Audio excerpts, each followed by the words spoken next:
película que estrenó tuvo su premier mundial en el Festival de Cine de Roma y su premier nacional en el Festival de Cine de la UNAM, FICUNAM. Es programadora del Festival de Cine de Los Cabos. Un aplauso, muchas gracias. Me gustaría pedir un muy fuerte aplauso para Eduardo Macosay. Eduardo presentó el año pasado en el festival su primera película, Rocas en forma de viento, que tuvo su estreno mundial en el Festival de Cine de Yilhava. Este año está presentando dos películas en el marco del festival, un corto en competencia, en la competencia nacional de cortometrajes, y otra película, Escocia San Gregorio, que tiene la premier mundial en el Black Canvas. Eduardo, bienvenido, muchas gracias.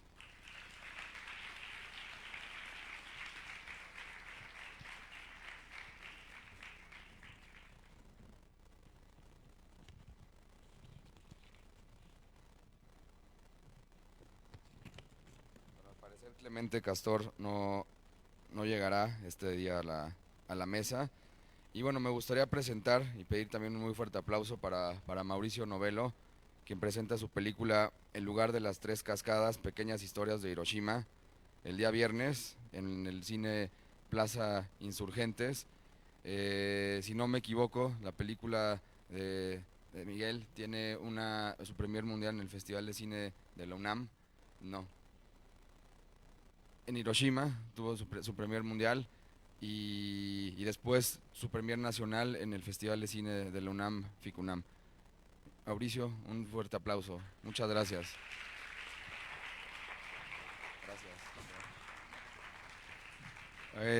Y bueno, por último, quiero presentar a Pablo Urube, investigador documental, involucrado en el cine nacional de muchas formas, en estos procesos de investigación del cine documental, quien ha trabajado con grandes cineastas como Everardo González, Everardo Gut, Trisha Sift, y bueno, es profesor de la Universidad de la Comunicación, imparte 3 materias o más a veces. Pablo, bienvenido, siempre es un gusto tenerte aquí en la casa.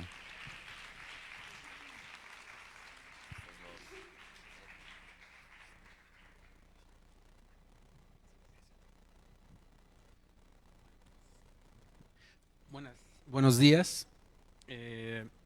Estoy muy contento de participar de este evento, de este festival que se dice fácil, pero es una batalla, es una lucha siempre por sacar adelante estas iniciativas, sobre todo un festival con el perfil que este tiene, eh, y que siempre sale adelante y cada vez va creciendo, va ampliando su convocatoria, y eso es algo de celebrarse. Y también estoy muy contento de estar en esta mesa eh, con directores tan talentosos, con visiones muy particulares y que muestran un cine que, que es novedoso, pero sobre todo yo siento necesario para la época que vivimos. Esta exploración estética que hacen, esta exploración hacia el interior del humano, también es algo muy valioso que no es frecuente en los cineastas que van iniciando su carrera. Generalmente buscan otros registros, pero ellos, siento yo que hay algo, que hay vasos comunicantes entre la obra de todos ellos. Y para empezar, me gustaría partir del hecho del nombre de la mesa, México en el Canvas. ¿Cómo es para cada uno de ustedes eh, pues hacer cine en México, desde México o siendo mexicanos? ¿Cómo es esa visión? ¿Cómo sienten ustedes que esta México se traduce en la obra que ustedes hacen? Y bueno, ahí la dejamos sobre la mesa y de ahí partimos la discusión. Sí, por ahí está. Hola. Bueno, vine especialmente a vivir a México para hacer esta película. Vivía en ese entonces en Costa Rica. Tengo múltiples orígenes, como dijo Claudio, chilena, iraquí, costarricense. Estudié cine en Moscú también. Lo digo porque al venir aquí a México, pues de cierta manera también me siento identificada con México. Y primero que nada quiero decir también que es un honor para mí estar en esta mesa, aunque no haya mesa, pero y ser parte, digamos, de estos importantes cineastas mexicanos que están aquí. Es un honor para mí. Mi fascinación fue a través de Frida Kahlo, y fue por ella también que necesité venir acá. Y fui a sus fuentes fundamentalmente, que es el arte popular mexicano, los exvotos, los retablos, la mitología indígena, la época histórica que ya le tocó vivir, los personajes de ese tiempo. Es decir, México está en todas partes. Esta película fue rodada aquí en Azcapotzalco, también en Tasco, Guerrero. Es decir, creo que es una película muy mexicana y claro, con una mirada de una persona como yo que ha vivido en muchos países y pues que también tiene esa distancia y esa compenetración con esta cultura fascinante y con este país fascinante. Producir fue muy difícil, sumamente difícil. ¿Por qué? Porque estamos hablando, bueno, en mi caso, de un ícono como Frida Kahlo, que ya se habían hecho incluso 2 películas. Yo postulé 3 veces a un fondo aquí en México de IMCINE y me lo negaron. ¿Por qué me lo negaron? Porque me decían, no, nosotros ya hicimos películas de Frida Kahlo, ¿qué va a aportar la suya? Mi película, digamos, es totalmente otro ángulo, es a través de la enfermera de Frida que reconstruyo ese pasado, y a través, digamos, de esa fuerte propuesta estética, con la intención de que vieran toda la película como si fuera una pintura de Frida. Entonces, pero claro, al ser extranjera y al querer hablar de un ícono como Frida, fue muy difícil romper muchas barreras para que me lo permitieran y para poder realizarlo. No solamente por ser extranjera, sino también, bueno, porque digamos que también por ser mujer directora, y aquí pues sabemos que ha habido pues ya manifestaciones de muchas mujeres directoras cineastas en cuanto a que no reciben los apoyos económicos para poder producir sus películas. Bueno, muchísimas gracias.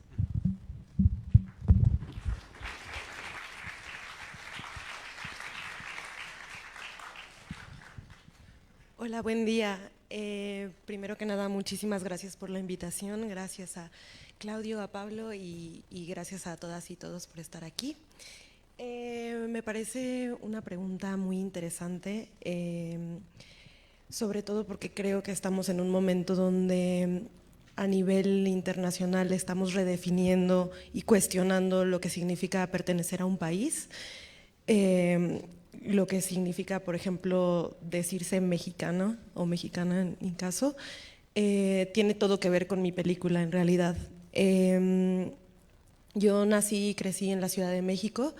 Mi familia tiene un origen campesino de Puebla, de un pueblito que se llama Guadalupe Victoria, a 2 horas de Puebla capital.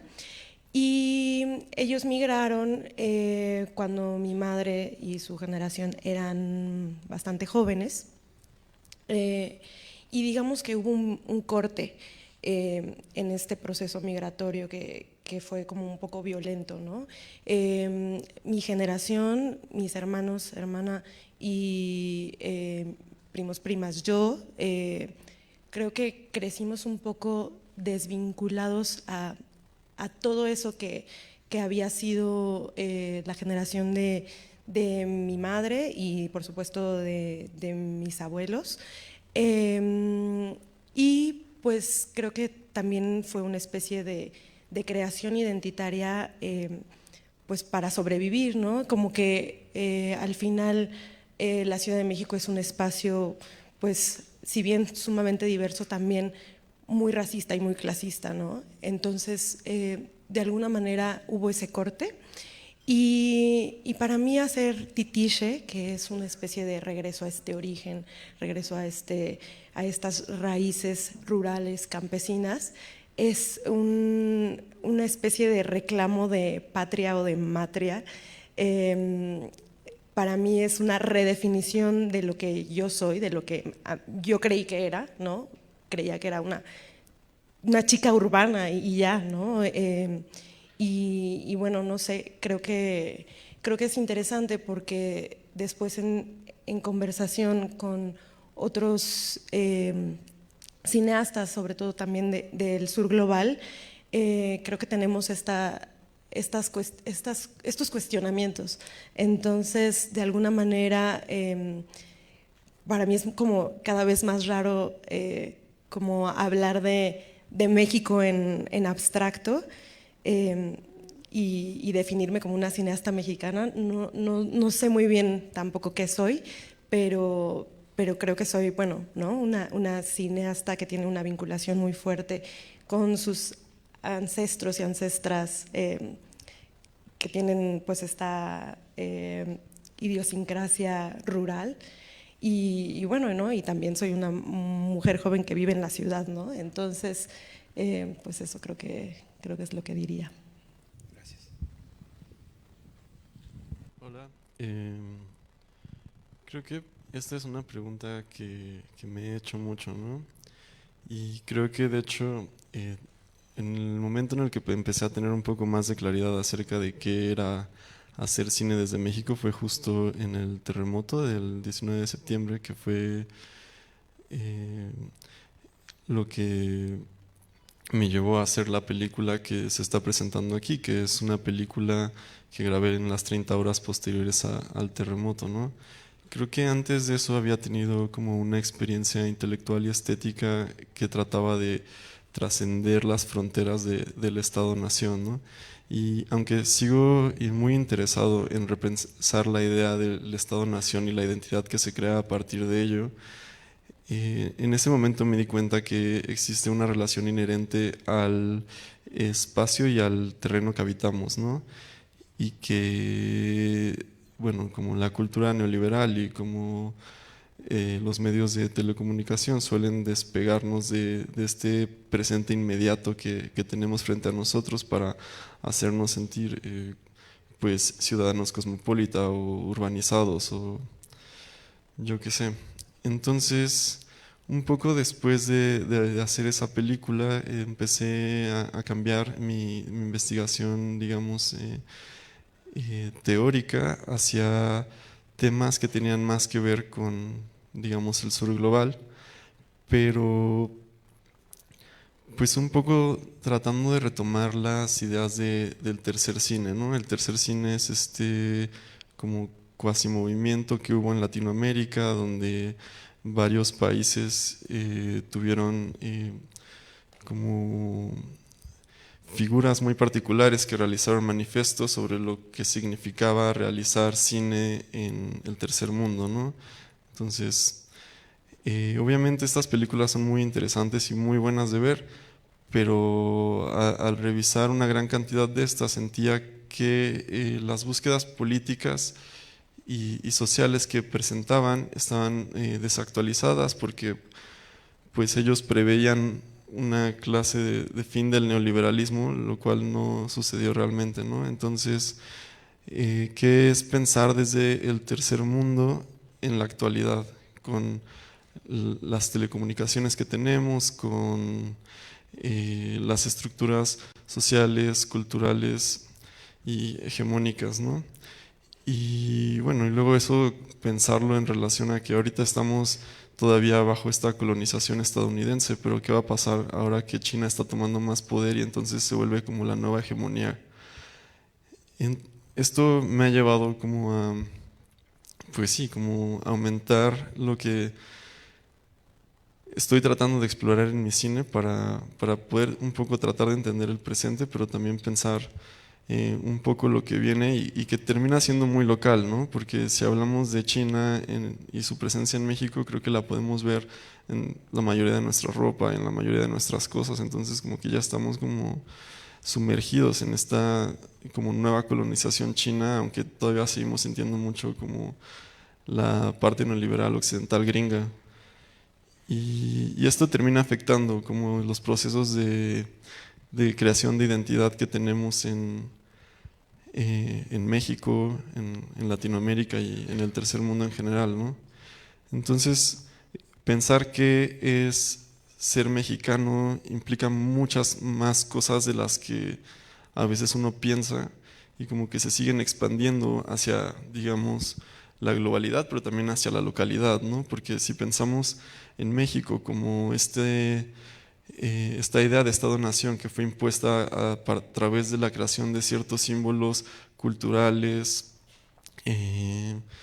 o mitológicos que terminan como eliminando otros símbolos, ¿no? Y esto, digamos, pues vamos a pensar en el lenguaje, ¿no? Y cómo se han perdido tantas lenguas indígenas y como mencionabas un poco, ¿no? Como al moverte como de las comunidades a la ciudad, como que hay este proceso como de pérdida de identidad. Entonces, no sé, está lleno de flujos y de contradicciones y es como un laberinto muy interesante y que a pesar de que me gustaría poder trascender la pregunta o la identidad de ser mexicano, creo que sigue afectando, queramos o no. Gracias. Hola, bueno, hola a todos. Pues creo que, bueno, escuchando tu respuesta, se me hace un punto de vista muy interesante que abre al tipo de cine que yo hago. Yo filmo en Japón y es la segunda película que hago en Japón y yo me he enfrentado muchas veces a esa pregunta. ¿Por qué como mexicano quieres venir a filmar a Japón y por qué como mexicano no estás filmando historias de México, ¿no? No es que no las filme, ¿no? Es que esa es una pregunta que me hacían porque no las estaban viendo y todavía se me hace. Pienso que pues son muchas cosas. Una es que un artista o un cineasta es un cosmos en sí mismo, que en algún momento rebasar la idea de la identidad o romper la idea de la identidad nacional es lo mejor que le puede suceder a un artista y no limitarse por si filmo esto por soy mexicano, soy ruso, soy japonés, ¿no? Creo que el ser mexicano es un ritmo interno que tiene mucho más que ver con la sensibilidad con la que nos enfrentamos al mundo que con las historias que queremos contar, ¿no? Esa es la pregunta, ¿no? Cuando yo veo el cine mexicano veo muchas historias que se parecen en cuanto a su forma de ser narradas y a mí lo que me interesa encontrar es la sensibilidad de un artista o de un cineasta para hacernos sentir una experiencia. Desde ese sentido, bueno, creo que hay para mí diálogos con otros artistas en la historia, no solo de la nación mexicana, sino del México antiguo, que nos dotan de una cultura inmensamente rica para, pues para narrar nuestras historias, ¿no? Yo no me identifico tanto con los símbolos del Estado mexicano como con la musicalidad de Juan Rulfo, por ejemplo, ¿no? Y no tanto por los paisajes costumbristas, sino con su ritmo interno, ¿no? Tenemos una forma única de entender el mundo porque hablamos un dialecto del español que no se parece ni al argentino ni al boliviano y eso nos dota una sensibilidad particular. Entonces cuando yo voy a Japón y filmo Japón, lo hago desde la sensibilidad de un mexicano aunque esté hablando en japonés. Y otra cosa que me sucedió a mí, como le sucede a muchos cineastas o artistas que estén en una búsqueda de su voz interior, es que encuentran muchas cosas cuando salen de México, ¿no? No sé si aquí están familiarizados a profundidad con El laberinto de la soledad, del texto de Octavio Paz, lo cual recomiendo que hagamos, sobre todo en esta pregunta. Gran parte de ese libro lo escribió fuera de México, ¿no? Suceden muchas cosas cuando uno está fuera de México, se pregunta estas cosas y conecta con eso. Y a mí me sucedió eso en Japón, ¿no? Y desde Japón, tocando un poco tu punto sobre China, descubres cosas que son sorprendentes. Yo crecí en el sur de México, en Yucatán, y puta, pues llegas a Japón y te das cuenta que los indígenas de Chiapas o de Yucatán pues son primos de los chinos, ¿no? O sea, es evidente la relación que existe entre los dos países, ¿no? Entonces hay una gran sensibilidad entre el mundo de Oriente y el mundo indígena mexicano, ¿no? Creo que para mí ha sido un gran descubrimiento eso, ¿no? Bueno, y está pues increíble ver estas formas de que cada cineasta tiene una forma única de representar el mundo y de resolver su realidad. Sí, siento que hay una percepción en torno a lo mexicano, en esta idea del tránsito, las perspectivas, México visto desde fuera, México visto desde dentro y desde dentro del ser humano, desde lo humano. No hay que olvidar también que la primera revolución del siglo XX fue la mexicana, y la primera rebelión contra el neoliberalismo fue en México con los zapatistas. Entonces esos fueron parteaguas, y que también nos abrieron una cosa de que no hacía falta salir del país para sentirse extranjero en México. O sea, un sur del país, un sur rural, que ahorita nos empezamos a revelar que teníamos ese México. O sea, si algo reveló la rebelión zapatista fue que había municipios en México que todavía seguían en la Edad Media, en pleno siglo XX, con toda la estructura del terrateniente, los esclavos, exactamente en el sur, ¿no? Y ante eso, bueno, nos da muchas lecturas, y curiosamente que mencionas a Juan Rulfo. Juan Rulfo es uno de los autores que más, por ejemplo, ha encontrado conexión con lectores en el norte de Europa, ¿no? Hay una sensibilidad similar de estos llanos de Jalisco, con estos tundras, ¿no?, nórdicas o rusas. Y ante la globalización, la primera reacción que tuvo la población o las culturas mundiales fue la balcanización. Muchos países empezaron a voltear hacia ver cuál era lo que los hacía únicos, cuando se quería pintar con la misma brocha a todas las naciones de Latinoamérica, ¿no? Como se habla en Estados Unidos, el neoliberalismo planteaba la cultura, los hispanics o lo latino, pues era que Ricky Martin y ahora el reggaetón. Incluso aquí en México hay tanta variedad de cultura que no lo podemos encajonar en el regional mexicano, por ejemplo, hablando de música. Por eso hablar de México es algo que abre tantas lecturas y es complejo. Incluso en la misma lectura que hace Mauricio en torno a Hiroshima, es cómo lidia una sociedad con la herida del pasado, porque eso es la derrota en la guerra, ¿no? México de alguna manera también, y eso está en paz, ¿no? Es el laberinto de la soledad, es la herida, ¿no? Los hijos de la chingada, de la violación de la mujer que fue conquistada y tomada por la fuerza. Entonces ahí está. ¿Cómo lidia una nación con eso, con ese pasado? ¿Cómo lo integra a su presente? Porque ahora ya también forma parte de su rostro. Si algo hace la identidad mexicana, pues es el mestizaje. No somos ni puramente indígenas ni puramente europeos, somos algo distinto, que es quién sabe. Y en ese sentido va mi pregunta: ¿cuáles son los caminos para contar la realidad para un cineasta ahora? Porque siento que es un cine muy íntimo, muy particular, y que llega, yo creo, más profundamente que si fuera una lectura estrictamente formal, desde el caso, desde hablar de esto, de la pérdida de del empobrecimiento del campo que se dio durante el neoliberalismo y toda esta gente que tuvo que abandonar el campo, las parcelas, la milpa, para irse a Estados Unidos o migrar a las ciudades, que les despojaron su identidad y lo que les daba sentido a sus vidas a estas personas. ¿Cuáles son esos mecanismos? ¿Cuáles son los caminos que ustedes se encuentran y sienten más cercanos para abordar la realidad a través de su cine?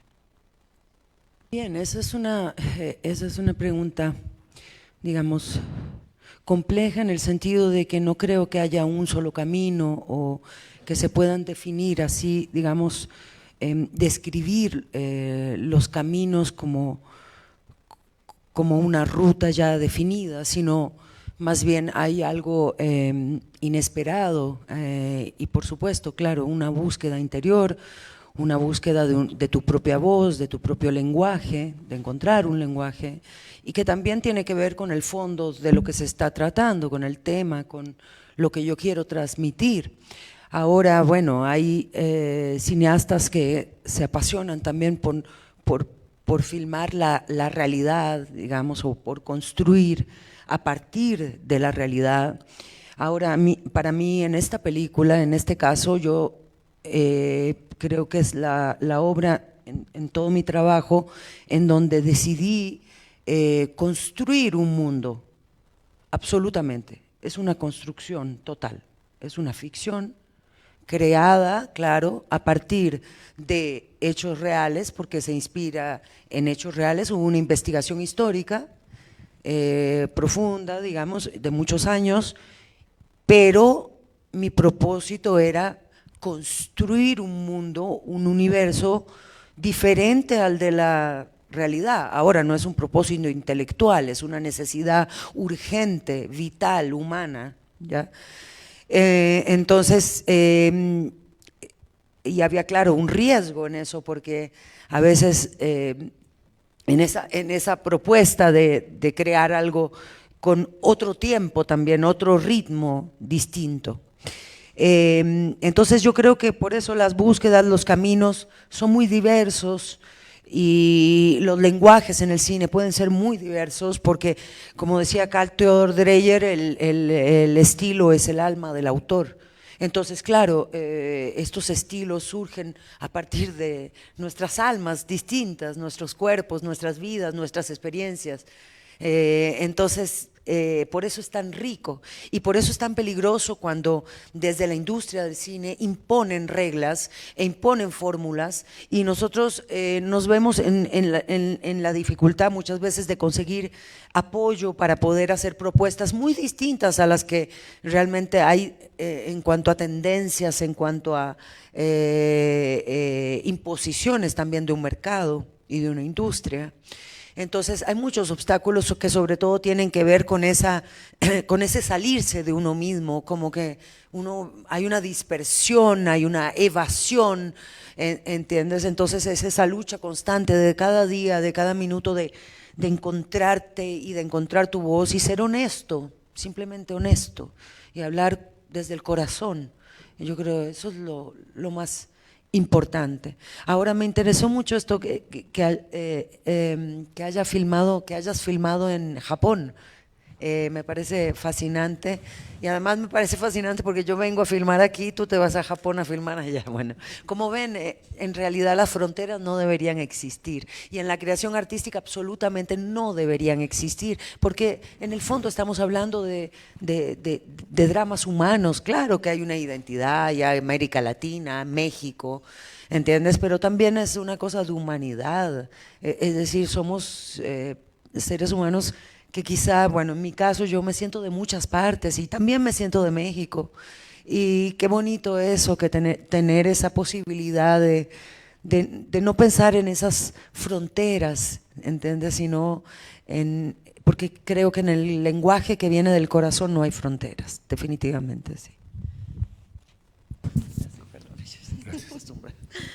Yo quiero retomar lo que dice Ishtar sobre los cuestionamientos, porque creo que a veces la educación cinematográfica nos lleva por otro lado, como que, bueno, al menos a mí en la escuela de cine, creo que me enseñaron a buscar tener respuestas antes de emprender un proyecto, por ejemplo.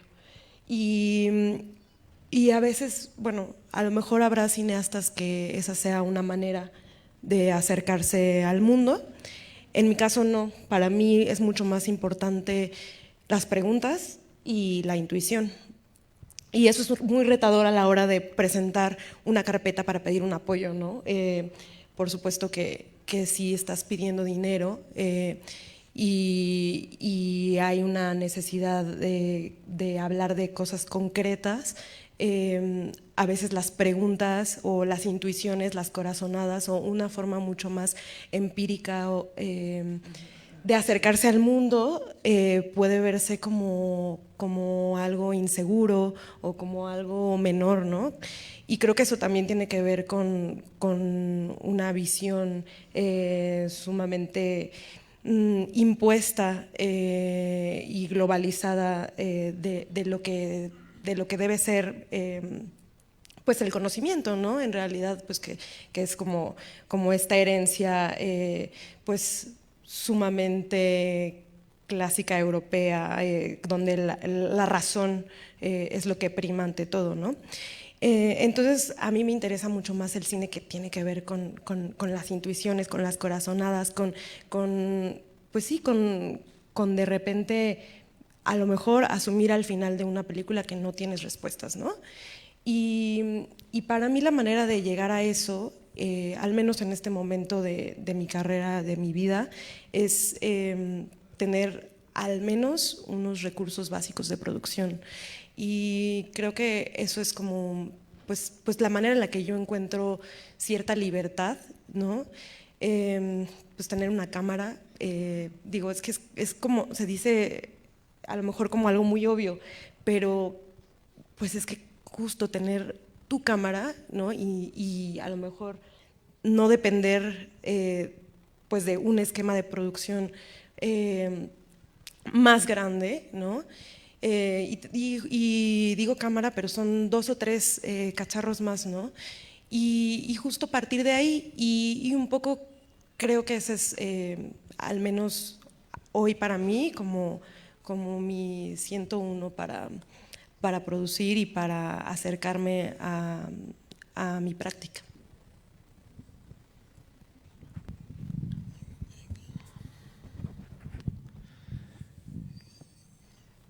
Pues creo que la realidad es algo como que no podemos entender en su totalidad, ¿no? Creo que la realidad excede nuestros sentidos. Hay un exceso de realidad que no logra penetrar hasta como digamos nuestro intelecto, por decirlo así. Con esto quiero decir que ahí nace la subjetividad, ¿no? Porque pues uno se enfrenta a un objeto, a algo que está mirando, pero uno no puede ver todos los ángulos de ese objeto al mismo tiempo, en un estado de conciencia, digamos, normal, ¿no? Pero la subjetividad también es una construcción social y cultural, ¿no? Como que pues los flujos que nos han formado, como los lugares a los que vamos, las películas que vemos, o bueno, otras cosas, las personas que conocemos, crean o estructuran lo que llamamos subjetividad, ¿no? Entonces, cuando uno, digo, hablando en mi caso, trata de hacer documental, siempre se enfrenta a esta, digamos, a esta percepción pues muy pequeña y limitada, ¿no? Creo que algo muy importante cuando uno hace cine es saberse un ser limitado porque así puedes dejar que haya otros jugadores en tu creación. Y esto puede ser a veces problemático y a veces puede ser increíble, ¿no? Porque cuando uno entiende que hay contingencias o como imprevistos que siempre van a estar jugando un rol en lo que haces, puedes tú empezar a jugar con ellos y no solo ser como domado por ellos, ¿no? Puedes poner un poco de de intención en la forma en la que miras. Y esto quiere decir intención en la forma en la que estructuras tu subjetividad. Porque creo que hay un gran problema que es el mito de lo dado, ¿no? El mito de que hay cosas estables o establecidas. Creo que si uno se hace consciente de que nada es como se supone que debe ser o nada es estático, creo que podemos empezar a pensarnos también como identidades y como sujetos no estáticos, que podemos aproximarnos a las cosas de diferentes maneras, ¿no? Y bueno, yo tengo una experiencia haciendo principalmente dos tipos de cine últimamente, digamos, ¿no? Uno es el cine observacional, que es ir y pararme con mi cámara a lugares y simplemente observar por tiempo muy, muy largo. El otro es el cine ensayo, ¿no? Que pues probablemente el material también lo conseguí de una forma observacional, pero la forma en la que luego estructuro tiene que ver con un, digamos, escrito o ensayo o manifiesto, como sea, que suele tomar como ciertas como tintes filosóficos o antropológicos, etc. Pero sería una mentira decir que cuando hago cine observacional no tengo una estructura de mente ya preestablecida, ¿no?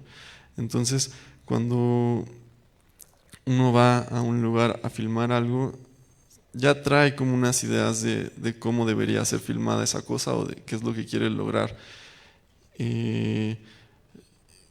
Creo que la intuición es muy importante, pero la intuición la vamos construyendo. La vamos construyendo tanto como por decisión y por conciencia, como por flujos hegemónicos que nos han dicho las cosas son así y así.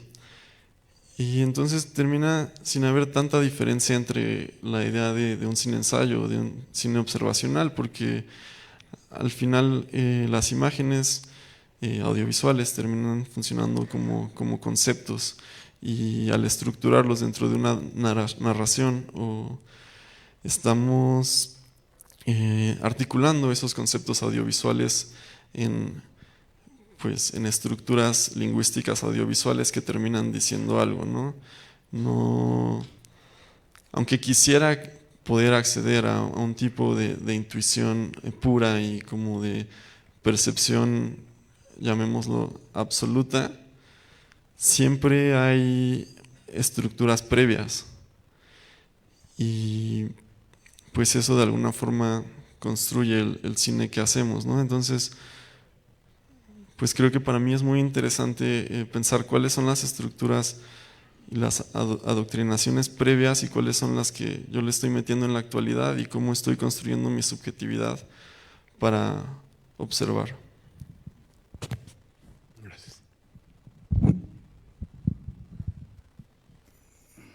No, pues está muy, no sé, güey, ¿qué es la realidad? Eso es una pregunta muy, muy perra, güey. O sea, no sé si exista una, o sea, más bien hay que eliminar esa idea, ¿no? Yo pienso que, bueno, me imagino que están aquí porque les interesa hacer cine o comunicar de alguna forma. A mí, voy a hablar lo que siento, ¿no? O sea, hay un tipo de cine que me da un poco de hueva. Yo creo que el cine, y lo voy a decir con todo respeto, es mi punto de vista, no es activismo, ¿no? Esto tiene que ver un poco con cómo cerramos la otra idea. ¿Cómo aprendes a incorporar una cicatriz y a ver belleza y placer en esa cicatriz? En ti o en otro, ¿no? ¿Cómo aprendes a observar, a besar esa cicatriz como el nacimiento de un nuevo placer, como una piel nueva, ¿no? Pues eso implica que se abrió un cuerpo, que se volteó, se invirtió, se ofreció, y es una piel completamente virgen para sentir esta llamada realidad o realidad exterior, ¿no? Eso lo podemos llevar al tema social, ¿no? Regresando un poco al tema de Hiroshima, y a lo mejor hablaré más de eso en la película. Hay una actitud fundamental hacia cómo como mexicanos afrontamos la herida y cómo un japonés la afronta. Y tiene que ver con el catolicismo y el budismo. Pero bueno, eso es un poco, nos vamos a desviar del tema, ¿no? Regresando al asunto de que yo siento que en México a veces hacemos mucho cine activista como si fuera un panfleto, queriendo generar un cambio social, pero es otro trabajo, ¿no? Pertenece a otro ámbito, ¿no? A veces son más reportajes, ¿no? No digo que no pueda suceder, ¿no? Cuando forma y fondo se juntan en ciertos discursos, son muy poderosos y pueden incluso ser mecanismos que reviertan el miedo de las víctimas, si es el caso, ¿no? Hay ejemplos muy claros de algunas películas que lo logran hacer, ¿no? Pero requieren un gran talento para lograr capturar el miedo y el misterio. Y esa es una actitud del cineasta ante la realidad, cómo lograr capturar el misterio, ¿no? Es una actitud sobre cómo se filma, ¿no? Cómo se pone la cámara ante la realidad y cómo vas dejando que las cosas sucedan. Una especie sí, las estás dejando que entre esta manifestación de la realidad y luego la vas a transformar en otra realidad que vas a poner en un espacio para otras personas, para tener un diálogo a partir de una construcción que tú hiciste, ¿no? Y ese es parte del trabajo, cómo constituyes un secreto que se logre transmitir y que toque el alma de otra persona, ¿no? Y ese es más el cine que me interesa, ¿no? Dice Albert Serra, que si no conocen su cine se los recomiendo mucho, que el cine no tiene que ser políticamente correcto, basta con que sea bello, y eso ya es mucho para hacer una actitud política. No es fácil hacer eso, esa es otra pregunta, ¿qué es la belleza? Bueno, quién sabe qué será, ¿no? Y yo, tampoco es una idea mía, la escuché por ahí en una conferencia, que hay dos tipos de cine, o que se puede estudiar el cine de dos formas, ¿no? El cine cognitivo, que es el que la mayoría de nosotros conocemos, que es el cine en 3 actos, que es una estructura temporal, la estructura aristotélica, que nos va dando una información sobre otra y que vamos asimilando. Y el cine sensual, que no tiene que ver con un proceso cognitivo, sino es un cine hecho mucho más de formas y experiencias, ¿no? Son dos aproximaciones diferentes al cine, ¿no? Retomando esta idea de poder tomar, de poder eliminar las fronteras, no solo nacionales, sino en las formas, ¿no? Tendríamos que rápidamente rebasar esa idea de que existe un género documental o una ficción, ¿no? Hay películas, punto, ¿no? Hay películas buenas y películas malas. Unos podemos tomar una actitud documental ante la realidad y transformarla de otra forma y convertir un proceso ficcional a partir de la documentación, o puedes hacer lo contrario, pensar que estás haciendo una ficción y estás haciendo algo completamente documental sobre la realidad, ¿no? Al final de cuentas se están nutriendo uno de otro lenguaje. Y otra cosa, pienso que el cine en México, el cine que a mí me interesa menos es el que se parece más a la literatura. Pensar que el cine es heredero de la literatura es un error, una trampa, porque nos podemos convertir en filmar teatro e ilustrarlo. Para mí el cine más arriesgado y el que nos puede, regresando a la idea de la realidad, ofrecer una experiencia interior más profunda, es el que se parece más a la música. Cada imagen tiene una musicalidad, ¿no? La música en el cine a veces es un artificio para manipularnos, ¿no? Yo pienso que hay que pensar en eso como cineastas, ¿no? Cómo encontrar la música en la realidad y generar un cine más cercano a la plasticidad de la música. Creo que esas películas son las que llegan más profundo al alma y nos amplían más nuestra idea de la realidad, ¿no? Sí, gracias. Bueno, pues ven cómo son temas que se van abriendo, una discusión. La realidad, a falta de una palabra mejor, yo la lancé nada más como eso, porque también estamos ya en una época donde se está discutiendo la realidad, ¿no? Estamos en algo que denominan la posverdad, en la época de los fake news, porque si lo que llamamos realidad es lo que perciben nuestros sentidos, pues es una parte muy limitada de todo el aparato consciente e inconsciente. O sea, no solo estamos percibiendo lo que captan nuestros sentidos, hay mucho más. ¿Y a qué se parece el cine? Pues a la literatura, puede ser incluso el planteamiento también de la musicalidad, como Jean Mitry, que es uno de los que plantea también este tipo de idea de abordar el cine, en el sentido de que hay diferentes líneas que confluyen y forman una armonía, que es la música. Está el ritmo, está la melodía, está y las armonías, ¿no?, que van. Entonces un compositor tiene que estar pensando en diferentes líneas que, aunque parezcan distintas, todas terminan confluyendo en algo. Y ese algo no es necesariamente una idea, no es algo objetivo, es algo que le habla a todos tus sentidos, un cuadro. Por eso es algo que tiene, aunque se le quiere industrializar, se le quiere convertir en instrumento de propaganda desde el inicio, el cine, pues el cine también es creación y por lo tanto es arte, y el arte siempre va a escapar a toda objetivización, a toda racionalización. Y en ese sentido yo por eso retomo la idea del principio, que dije que el cine que encuentro que están haciendo ustedes es necesario, porque plantea esta necesidad para la gente que no quiera necesariamente un discurso o una idea o tomar una postura. También hay esas necesidades, y que un cine como el que hace Mauricio también habla a esas personas. Este cine eventualmente, aunque no se parezca a nada de lo que se está haciendo, que puede uno encontrar en una cartelera o en las sugerencias de Netflix, es un cine que encuentra a su público, porque esas personas ya están ahí esperando esa película, que les hable a qué es lo profundamente universal que rompe fronteras. Pues lo humano. Rulfo es profundamente particular, habla de una región, de un periodo en la historia de México muy particular, la Guerra de los Cristeros, y sin embargo tiene lecturas muy que trascienden al tiempo. Shakespeare, los griegos, muchas historias que están ahí, porque son profundamente humanas, profundamente particulares.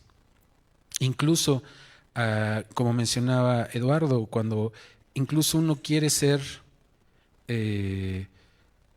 intenta ser testigo nada más, no deja uno de ser humano, y todo lo que es humano lo impele al creador, al que tiene una sensibilidad particular.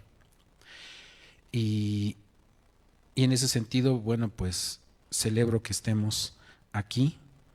Y antes de pasar a la ronda de preguntas, para que ustedes también participen de esta conversación, ¿alguien de ustedes quiere comentar o retomar algo de lo que se dijo aquí? Sí, sí. Sí. Bueno, respecto a Juan Rulfo y Pedro Páramo, yo amo ese libro, lo leí cuando era muy, muy jovencita. Y lo interesante también en ese libro es que él plantea, es literatura y al mismo tiempo es música. Entonces es muy difícil cuando hablamos de definiciones, ¿ya? Porque incluso hay películas maravillosas que se han hecho inspiradas en obras literarias o que tienen mucha influencia de la literatura. Yo creo que cada proyecto varía y cada persona también tiene un universo y una sensibilidad diferente. Entonces, por ejemplo, en este caso de esta película a mí me interesaba explorar más lo pictórico y también lo musical, por supuesto.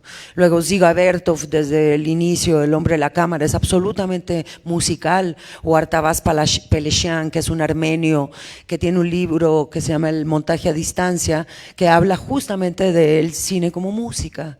Y es fascinante cómo trabaja la repetición, ¿entienden? Cómo juega con los elementos que se va mostrando a lo largo de su película.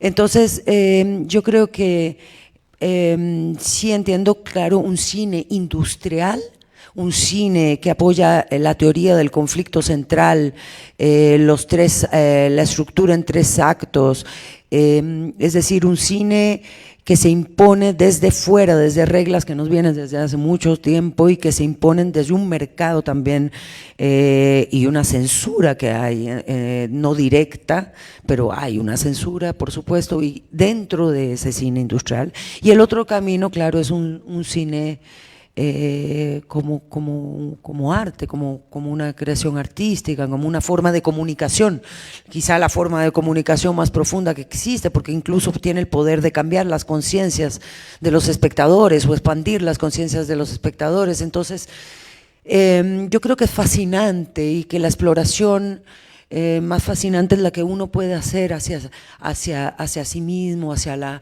realidad, hacia nuestra propia sensibilidad. Y luego lo de la realidad, pues claro que es complejo, pero bueno, hay que hablar de alguna manera, igual si no cuestionamos de repente todas las palabras, porque nos quedamos callados. Me refiero que Diego Rivera decía de Frida Kahlo que ella trabajaba el realismo monumental. Realismo monumental porque es un realismo que va hacia esas imágenes del inconsciente, de lo irracional y verdad que se produce a través del instinto. Pero bueno, esas son mis...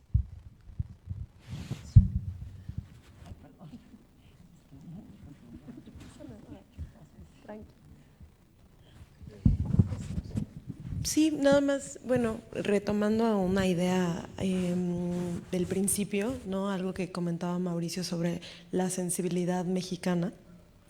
A mí, justo esto, o sea, para mí es un cuestionamiento como constante, ¿no? En un país tan grande, en un país donde tantas identidades han sido borradas, hablar de sensibilidad mexicana es retador, ¿no? O sea, es decir, entiendo que hay imágenes, ideas que podemos compartir y que de repente, sobre todo al encontrarnos a lo mejor fuera de México, ¿no? O sea, como que son hilos conductores que hacen que a lo mejor podamos hablar de generalidades, pues al menos para mí es interesante hablar también de interseccionalidad, ¿no? De que es bien diferente mirar el mundo como mujer zapoteca joven a mirar el mundo como hombre de 80 años, descendiente de alemanes, pero que vive en Monterrey, ¿no? No sé, o sea, solo como que lo pongo sobre la mesa también en este sentido de definiciones, ¿no? O sea, justo como que al final las palabras pues, las tenemos que utilizar y todo, pero creo que es interesante como encontrarnos en este espacio y reflexionar al respecto. Yo creo que hay algo como que en lo que estoy muy en contra, que creo que se ha repetido, no creo que exista nada como universalmente humano. No creo que exista nada como universalmente humano, no creo que haya historias que se repitan por toda la humanidad, especialmente en un país como México, que es un país fragmentado, como con muchísimas ontologías, es decir, entendimientos del ser. Y creo que es muy, odio tener que tomar esta posición, pero muy colonizador decir que los griegos son algo inherentemente humano, porque al final los griegos es como que formaron estas estructuras de mente y de ser que se expandieron a través del occidentalismo y ahora a través del neoliberalismo, y por eso es que las estructuras griegas están en Hollywood, etc. Entonces, pues creo que es muy peligroso decir eso y altamente irresponsable. Y pues bueno, no sé, hay una escritora que se llama Yasnaya Elena Aguilar Gil, ella es mixe, y ella escribe sobre la no identidad indígena, ¿no? Porque cuando pensamos en indígenas como que catalogamos a múltiples ontologías como una sola, cuando más bien los que somos una sola raíz somos los que estamos urbanizados, mientras en los pueblos, digamos, originarios, como suelen decirles, hay como muchísimas cosmovisiones y muchísimas cosmologías, ¿no?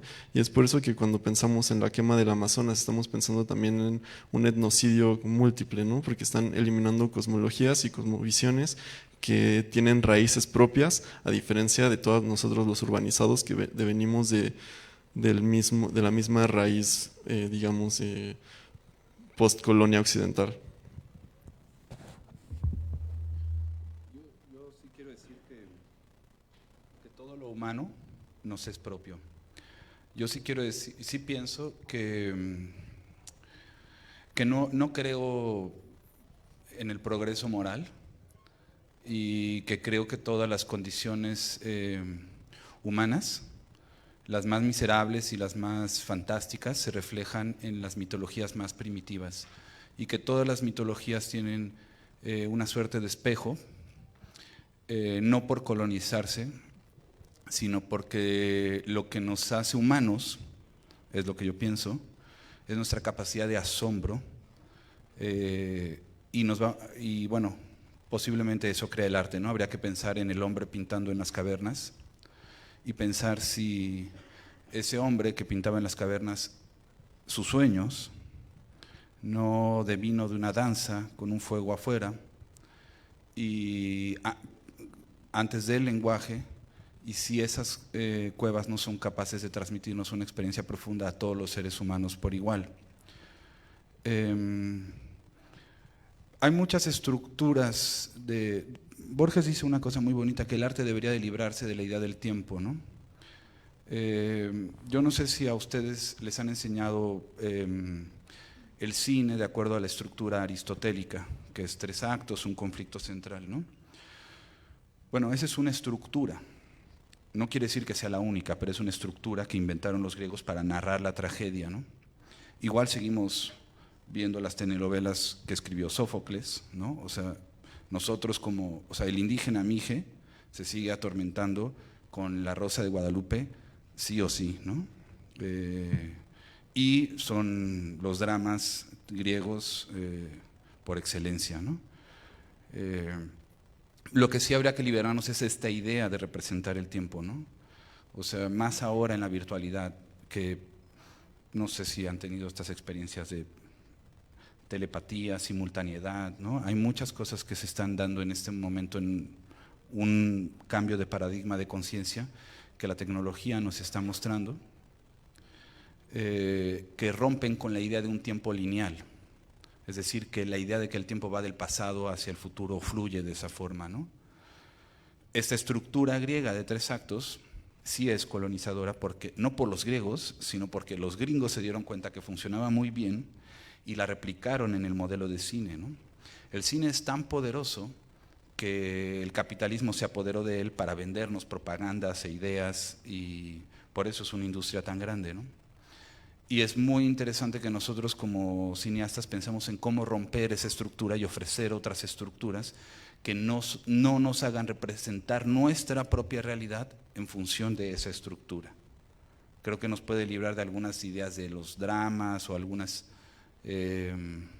muchas ideas, que estar atrapados en esa concepción del tiempo en la que sí estamos, gracias a que los gringos se dieron cuenta que funcionaba. Porque no es que los griegos quisieran colonizar las cosas, ¿no?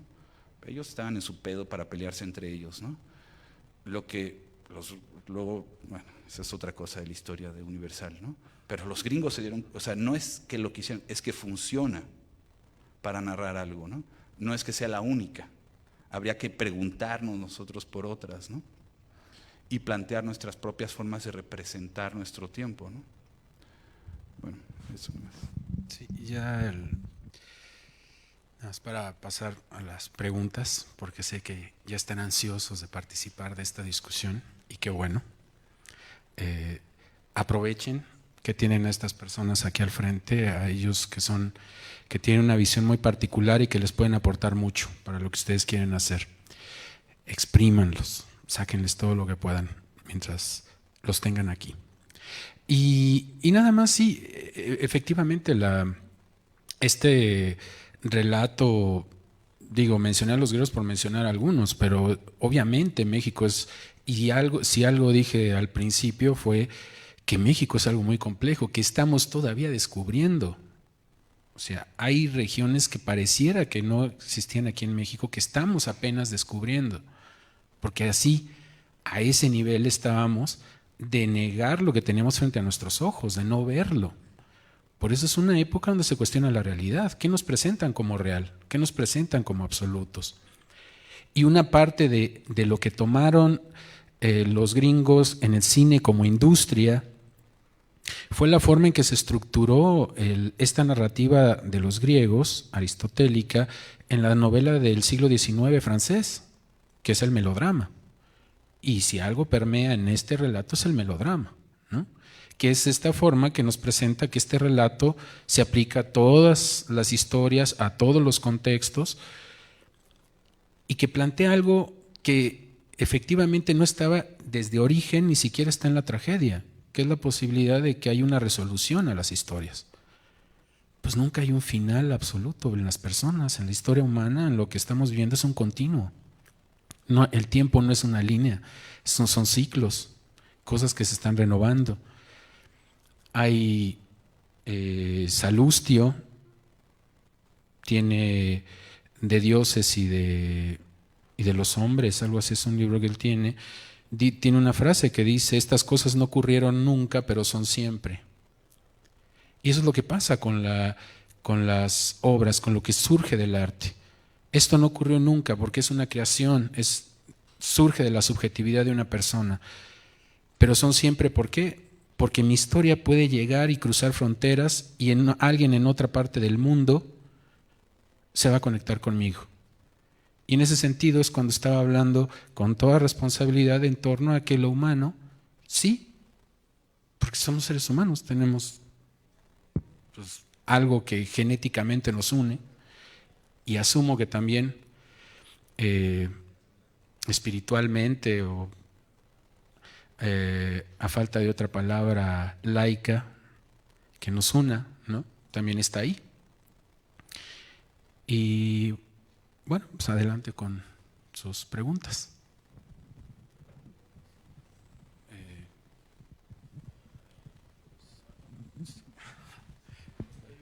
Sí, ese creo que queda más cerca. Ya mira, ya traen el inalámbrico.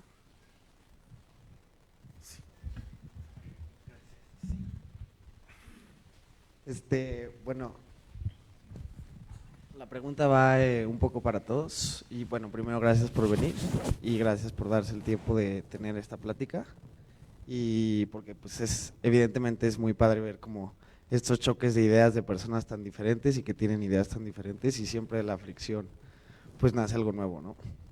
Pero mi pregunta va un poco como a si encuentran un valor en liberarse de esta idea como socrática, aristotélica, de identidades fijas, o sea, de que las cosas son y tienen como una ontología independiente al todo, digamos, al resto de lo demás. Seguro, si me equivoco aquí, Eduardo me puede corregir, creo que es Sartre el que decía que no somos algo, sino que estamos en proceso de convertirnos en algo, y que en realidad nunca vamos a llegar a ser algo, sino es un proceso, no sé si eterno es la palabra, pero constante, en donde no es que yo sea mexicano, pero tampoco es que no sea mexicano, sino que estoy en proceso de convertirme en lo que sería un mexicano, o lo que sea la representación de esta idea abstracta del mexicano. Y si creen que es valioso para el cine poder tener, en lugar de un pensamiento trascendental, un pensamiento inminente, ¿no? En lugar de que mi individualidad trascienda mi identidad nacional, o mi identidad nacional trascienda mi individualidad, que exista un ir y venir entre las dos cosas, que exista una inminencia en lugar de una trascendencia. Y si este tipo de comunidad de luz, pensar en la diferencia antes de la identidad, puede traer, digamos, un cine más móvil, menos estático, menos rígido, y si esa es en realidad una mejor forma de aproximarse a estos duelos entre usar las palabras porque hay que usarlas, pero al mismo tiempo no saber qué significa una palabra, decir que somos humanos, pero que el humano en realidad es un concepto que cambia, ¿no?, a través de los años y que termina por ser convencional y subjetivo. Y justo eso, o sea, ver si existe para ustedes algún beneficio práctico de tener este cambio de paradigma, de pensar las cosas como móviles, como que las relaciones pertenecen al todo y no a la causa ni al efecto, sino a la situación en general. No sé si fui claro, pero gracias.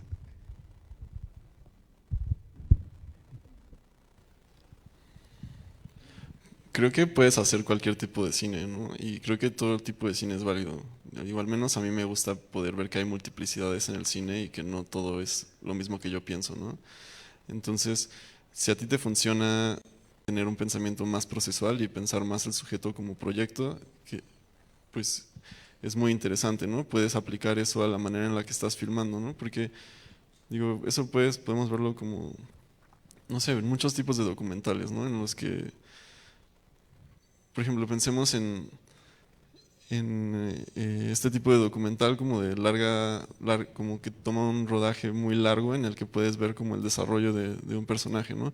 Pero también, aunque solo estés, digamos, 2 días con un personaje, también hay un proceso, ¿no? Siempre hay proceso porque siempre hay movilidad. Y a mí me cuesta mucho trabajo, por ejemplo, y nunca lo he hecho, espero lograrlo algún día, como hacer una carpeta para el IMCINE y como aplicar, porque mis procesos siempre están cambiando, ¿no? Y la película que según yo estaba haciendo se vuelve otra al final, entonces como que, no sé, ahorita estoy ayudando a unos amigos a hacer su documental y es como de que presentan una idea este año y luego como que tienen que desarrollar la carpeta y luego tienen como que, no sé, desarrollar X o Y cosa, y es un proceso muy largo, mucho más largo del que pasan con los sujetos que están filmando, y entonces pues a mí me parece muy extraño esa manera de hacer cine, pero es la forma institucionalizada que tenemos, ¿no? Al menos como cuando estás en esta categoría como de cineasta nuevo. Y entonces pues no lo sé, lo que te funcione mejor es lo mejor, ¿no? ¿Algo? Okay.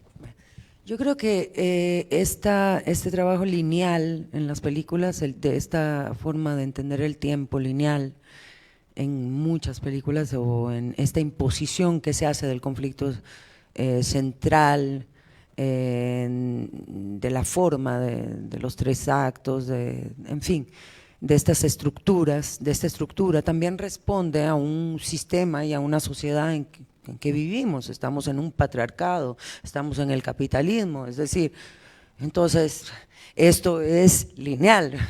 Igual está Walter Benjamin cuando habla de cómo se debe ver la historia, él habla de que justamente la historia ha sido contada por los vencedores, pero ¿qué pasó con los otros? Y ellos también son parte de esa historia. Entonces justamente es una manera de mirar de otra forma, pero responde a un sistema y responde a una sociedad en que vivimos, y no es aislado, no es un grupo, digamos, de industriales del cine que solamente impone, sino que es parte de un todo. Entonces, por supuesto que nosotros somos la resistencia. Y la resistencia para mí significa no tener que seguir esas reglas, y no es tener que seguir esas leyes, ¿entiendes? Sino que tener esa libertad interior y esa valentía para poder expresarte sin miedo y para poder ser, pues, ser honesto contigo, y encontrar esa honestidad y esa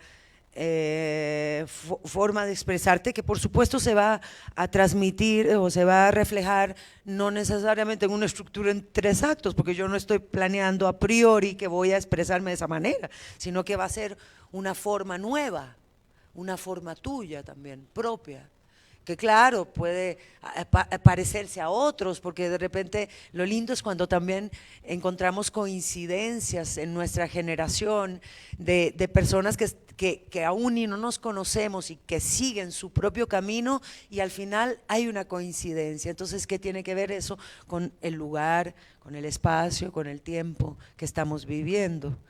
Entonces yo creo que lo principal es eso, tener esa libertad interior para poder expresarte y para poder no necesariamente seguir esas reglas y también, por supuesto, explorar, tener esa curiosidad de explorar y de arriesgar también en unas nuevas formas. A mí me gusta mucho, hay algo que quiero decir, siempre se compara el teatro como diciendo, esta película es como teatro, pero el teatro, hay teatro malo y hay teatro bueno también, ¿eh? Yo quiero decir que el teatro, vi en Rusia grandes directores que montaban espectáculos como si fueran partituras musicales.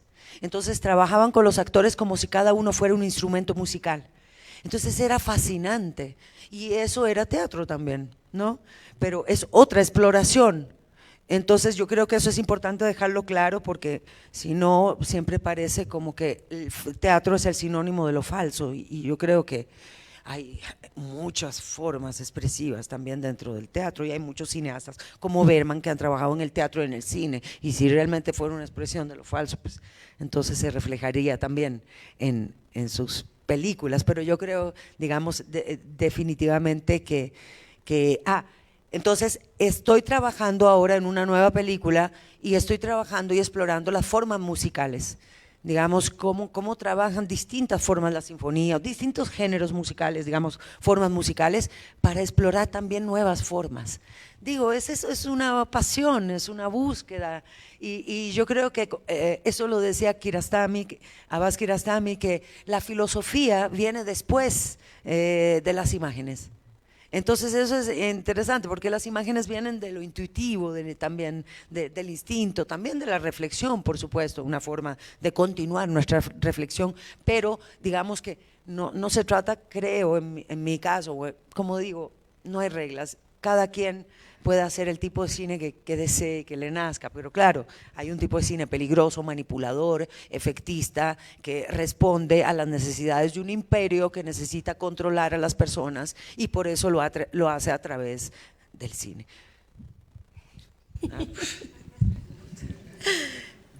Nada más rapidísimo para agregar a lo que mencionaba sobre la diferenciación. Creo que aquí estamos hablando como, pues sí, ya ¿no? Un momento después de crear, ¿no? Estamos reflexionando y a mí, por ejemplo, justo esta diferenciación, yo podría decir que me ha servido muchísimo para deconstruir mi educación, para deconstruir como los paradigmas que aprendí no solo en la escuela de cine, sino antes, ¿no? Donde todos mis referentes hasta cierto momento fueron hombres blancos europeos y que digo, y al final no los invalido, pero hubo referentes que me faltaron en mi educación, ¿no? Entonces la diferenciación para mí es como un reto para diversificar un poco esos referentes, para diversificar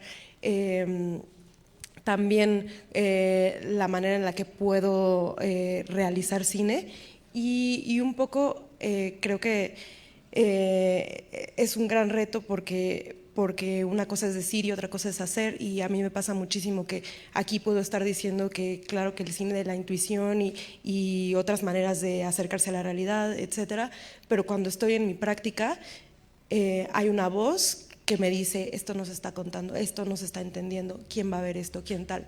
Y esa es la vocecita que es bien difícil de construir, ¿no? Porque al final creo que es un poco una voz colonizadora, una voz como que me precede y que es como mucho más grande que lo que yo soy, pero tal vez en esa palabra puedo encontrar como pues una luz, una opción, ¿no?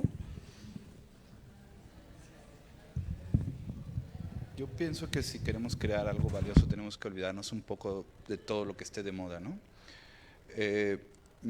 A mí personalmente, cuando empecé a asistir al FICUNAM, me apasionaba ver que cada artista hacía una película única, una forma de representar el mundo única. Y decía, puta, ¿se puede hacer esto? O sea, güey, qué libertad. sin recursos, con recursos, e igual de poderosas o igual de valiosas, ¿no? Solamente decir que yo creo en los procesos largos, porque en un proceso largo tú cambias y te descubres a ti mismo. Entonces la película va a cambiar, pero lo importante es cómo te vas transformando tú en esa película y al final la sacas y es una manifestación tuya. ¿En qué momento paras? ¿Y en qué momento decides, güey, esto ya lo dejo ir, se muestra y comunica algo? Pues es una decisión de cada uno, ¿no? Pero sí tienes que atravesar un proceso que no puedes acelerar. Hay que saber cocinar a fuego lento y descubrirte a ti, ver cómo vas cambiando y encontrar tu propia forma de representar el mundo. Eso es lo interesante, porque si no vas a hacer una película que se parece a un chingo, ¿no?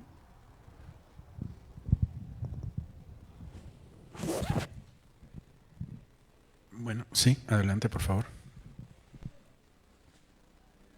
Bueno, de hecho esta pregunta va para Mauricio.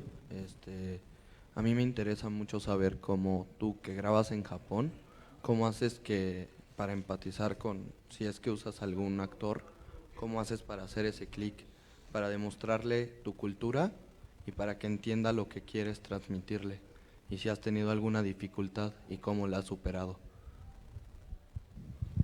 Obviamente filmar en Japón es complicado por el idioma. Yo he hecho un esfuerzo por estudiar un poco de japonés y por lo menos decirles hola, lo cual si tú le dices hola a una persona en su idioma, ya la otra persona se vuelve empático porque inmediatamente asume tu esfuerzo. Ahora, es importante decir que la japonesa es una sociedad sumamente educada que valora muchísimo el conocimiento y el trabajo. Entonces, si tú estás ahí y le echaste lo que sea que signifique trabajo, esos güeyes van a decir, bueno, este güey tiene una idea, vamos a escucharla. No sé si sucede en otras sociedades, pero en la japonesa sí, y esa es una de las razones por las cuales han alcanzado su estado de desarrollo con todos sus defectos, que es una sociedad también bastante enferma.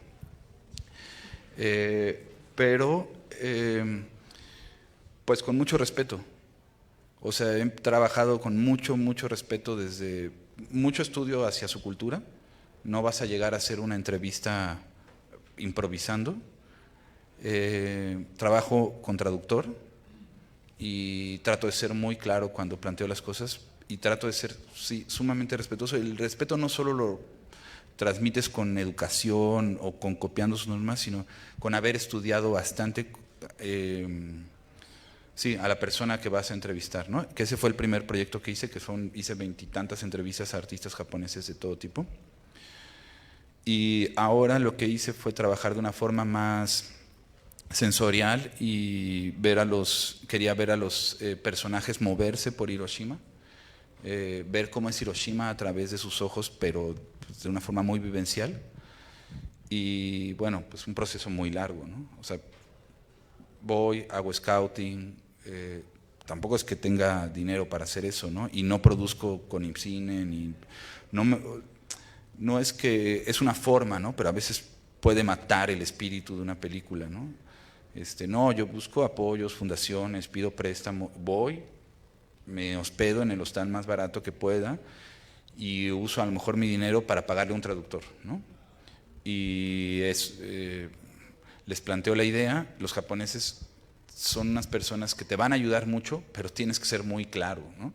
Entonces hay que preparar mucho los documentos, hay que invertir en que se traduzca a japonés, ¿no? Para que entonces ellos entiendan y sepan cómo ayudarte.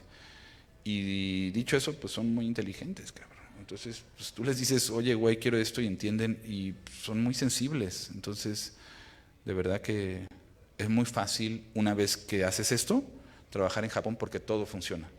O sea, la gente es educada, nadie te va a armar un pedo por poner una cámara en la calle.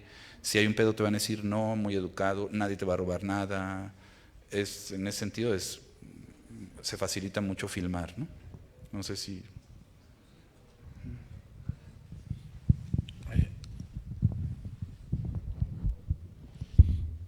Me gustaría como retomar esta parte que hablaron todos de la interculturalidad que tenemos y cómo podemos desarrollarla dentro de nuestra visión como creadores, porque no solamente somos mexicanos del sur trabajando en Japón o costarricenses trabajando en Europa. O sea, somos una mezcla de muchas cosas y eso puede, siento, confundir nuestra visión de las cosas o nuestra mirada dentro de nuestro cine. ¿Cómo enfocar esa mezcla de culturas que tenemos dentro hacia una sola visión y que sea nuestra voz particular? Una visión colectiva, dices tú. Formar una visión propia a partir de toda esa cultura general que tenemos y de esa participación de culturas externas dentro de nosotros. Bueno, es como un árbol. Tapí, un pintor que tiene un libro muy lindo, habla de que el artista es como, está el árbol y es la savia que conduce, ¿no? Y que llega hasta las flores, que florece, ¿no? Entonces, en el fondo también somos como transmisores, como que nosotros esa savia, ¿no? La estamos transformando en una flor. Entonces, yo creo que es algo natural también, digamos, no es algo que uno se va a imponer intelectualmente, al menos esa es mi opinión, sino que es algo que surge de forma orgánica, esa visión, pero también es una apertura, no encerrarse. Yo creo que el nacionalismo es algo muy nocivo, en el sentido de que es esa defensa de una sola patria y de mi patria, ¿entienden? Creo que es algo peligroso, que puede ser peligroso y que pues somos…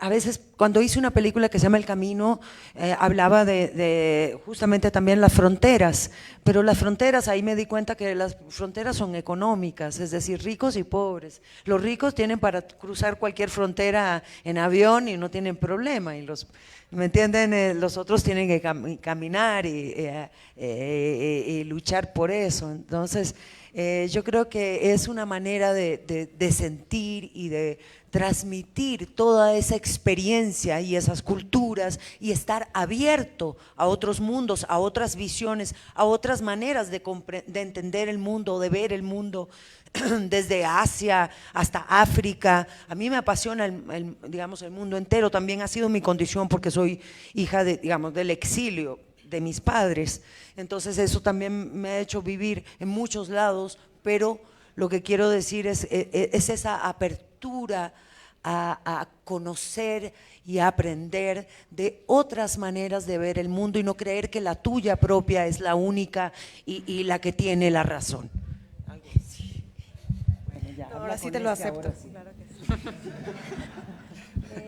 Ay, creo que no, me lo negaron. Creo que no sé si existe una respuesta para esta pregunta tan compleja, ¿no? Creo que sobre todo en estos tiempos donde, si bien creo que es muy importante reivindicar la individualidad, hay también una fuerte tendencia hacia ser individualista, ¿no? Entonces es como cuál es la fina línea entre reivindicar mis diferencias, ¿no? Y lo que me hace particular y buscar un espacio para mi voz, ¿no? Y a la vez no en este intento dejar de pertenecer o de crear colectividad o de crear comunidad, ¿no? Creo que es muy, muy complejo. En mi caso, yo descubrí que había algo muy poderoso en utilizar la primera persona, porque si bien, digo, es un recurso antiquísimo y que puede, como todos los recursos, ¿no?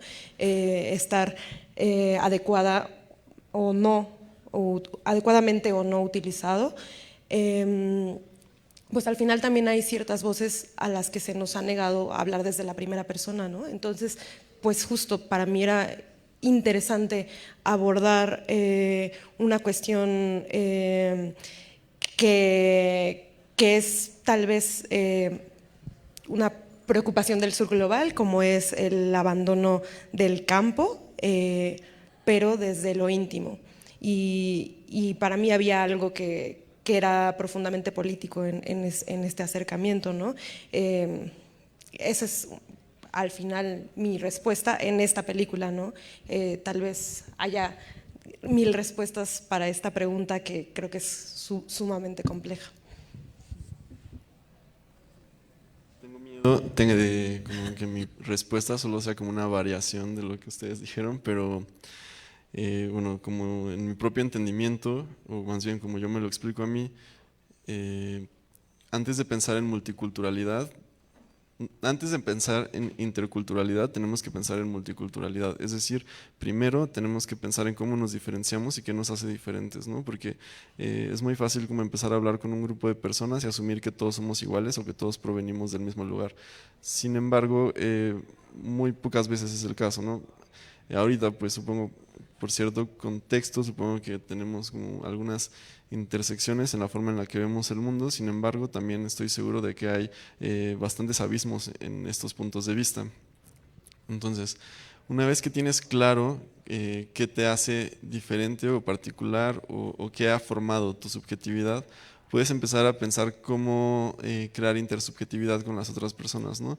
¿Qué es lo que entonces sí nos hace parecidos, ¿no? No nos va a hacer iguales, nos va a hacer parecidos, porque se vuelve más como a partir de intersecciones que nos podemos comunicar y no digamos como de cosas completamente iguales. Sin embargo, sí creo que la mayoría de las personas que habitamos la zona centro de la Ciudad de México somos como muy parecidos entre sí, a diferencia de, como de nuevo, volviendo así como a la gente como más hacia abajo, como en Oaxaca, en donde hay como muchísimas lenguas y cada una, muchas de ellas tienen raíces muy particulares y muy diferentes. Entonces ahí hay sujetos más diferentes entre sí que los que puedes encontrar en la ciudad, ¿no?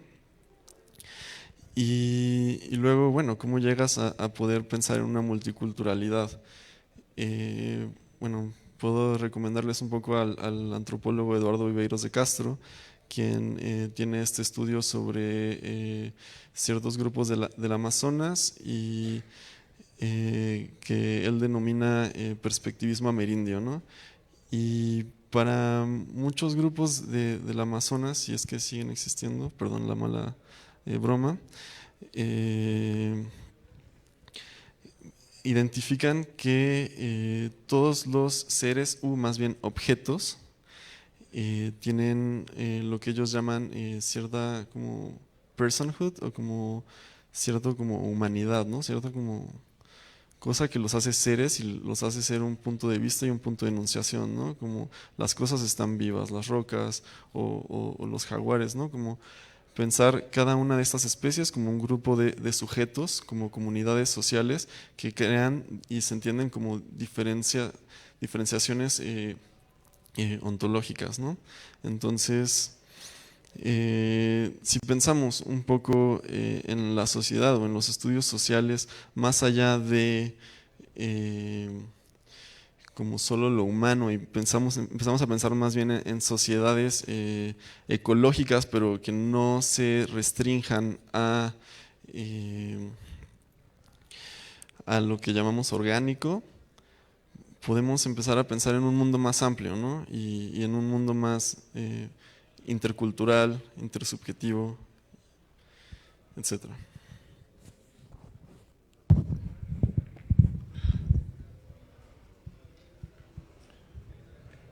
Imagino que este foro es, por el perfil del festival, está más relacionado con el cine como arte o como expresión artística, no tanto como el cine científico o etnográfico, ¿no? Que es otro tipo de cine y pertenece a otra esfera y a otra reflexión. Desde esa base estamos hablando de arte, no de ciencia, no de antropología, no de filosofía. Desde ese sentido, a mí personalmente la multiculturalidad no me parece trascendente, ¿no? No es que no sea importante, es que puedes partir de ahí para llegar a un punto en el que no sea trascendente, ¿no?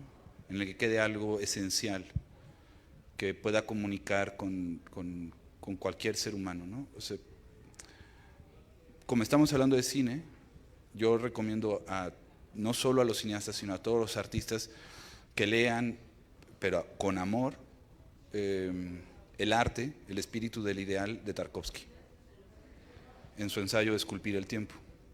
Ahí él habla muy lúcidamente sobre cómo se construye el conocimiento científico como sistema y el conocimiento artístico como un sistema de esferas que se comunican a partir de emociones. No lo vamos a explicar aquí porque pues, ni soy capaz ni tenemos tiempo, ¿no? Pero bueno, a mí personalmente me parece que estamos hablando no de ciencia, no de antropología, no de etnografía, sino de arte. Y la multiculturalidad ahí no es, para mí, no es trascendente en último punto. Sí como una base, pero no al final, ¿no?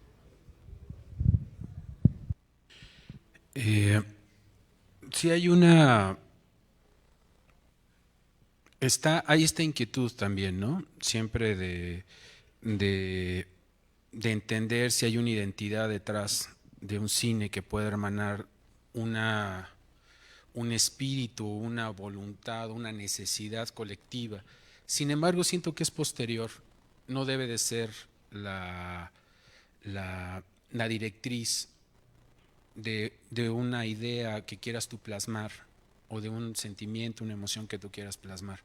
Eso vendrá después, porque esencialmente el motor de la creación, del arte, viene también de la razón, pero no solo, es algo más amplio. Y en ese sentido es cuando también hablo de la humanidad, hablo de lo que nos conecta como personas, y en ese sentido puede ser importante para entender, pero no es necesariamente indispensable para crear. Entonces, también como menciona Mauricio, esta sensibilidad y sobre todo curiosidad, para buscar, para no abandonar eso, absorber arte, teatro, cine, música, de todos lados, porque todos son formas, registros que dejaron otras personas de su paso por el mundo. La cultura es eso. Cuando una persona llegó y descubrió que era algo pleno, que lo hizo sentir pleno, o amor, o plenitud, lo deja registro, y ese registro se convierte en cultura y se va transmitiendo. No es absoluto, es simplemente el testimonio de alguien que pasó por este mundo y encontró algo que le fue revelado a través del arte. Entonces, eso debe ser el motor. Y después, por eso ese es el carácter subversivo que tiene el arte. Porque un sistema o las políticas funcionan para homogeneizar, pintar a todos con la misma brocha. Y en ese sentido, el arte rompe con esto, con los absolutos. Y por eso no es casualidad que cuando se instaura una dictadura, un sistema totalitario, por lo primero que buscan es a los artistas, bloquean a la cultura, bloquean a la gente que crea, porque eso nos hace ver el otro lado de la realidad. Y en ese sentido, bueno, pues también estamos viviendo un momento donde incluso el mismo medio del cine está volcando hacia abandonando la experiencia colectiva de ver el cine, de estar en una sala solo pero acompañado en la oscuridad viendo una película, a verla en tu teléfono o en una tablet. Estamos en el paradigma del principio del cine, que eran los Lumière con el cinematógrafo y la invención de Edison, que era una experiencia individual. Entonces, ahora estamos volcando hacia allá. No sé si es bueno o es malo, es simplemente hacia donde nos estamos moviendo. La interpretación vendrá después, pero lo que va a trascender es qué involucras de ti en esa creación. Y eso, la interpretación vendrá después. Nada más porque sonó ahí como muy absoluto lo que dije, es que desde el punto de vista budista, no importa tu identidad cultural, no importa tu identidad social, ni siquiera importa tu identidad individual, ¿no? Eso es a lo que me refería, ¿no? No es que vayamos a ser budistas para hacer cine, no, pero sí hay un concepto que me parece muy valioso que alcanzar, que es la relación entre, si creemos en el arte como un vehículo espiritual, la relación entre el arte y, no lo religioso, pero sí lo sagrado, ¿no? En ese punto, que hay algo humano que nos es común a todos, no importa todo esto, ¿no? ¿Alguna otra pregunta? Sí.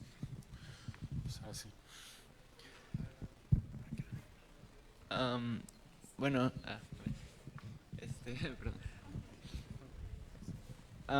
Bueno, un poco a mí lo que me interesa saber un poco como aspirante a realizador es me llama mucho la atención y que estoy de acuerdo mucho con sus aproximaciones o formas de ver el cine en cuanto a una búsqueda, digo, creyendo en que la forma es contenido y creyendo en que como cada alma es distinta, cada estilo es distinto, ¿cómo fue para ustedes o cómo ha sido para ustedes con sus películas encontrar su proceso y dar la cara ante estos como esquemas de producción ya muy establecidos y esta forma de cine pues capitalista o sí, ¿cómo ha sido para ustedes también partir de un cine que decían en algunos casos viene más de preguntas que de respuestas?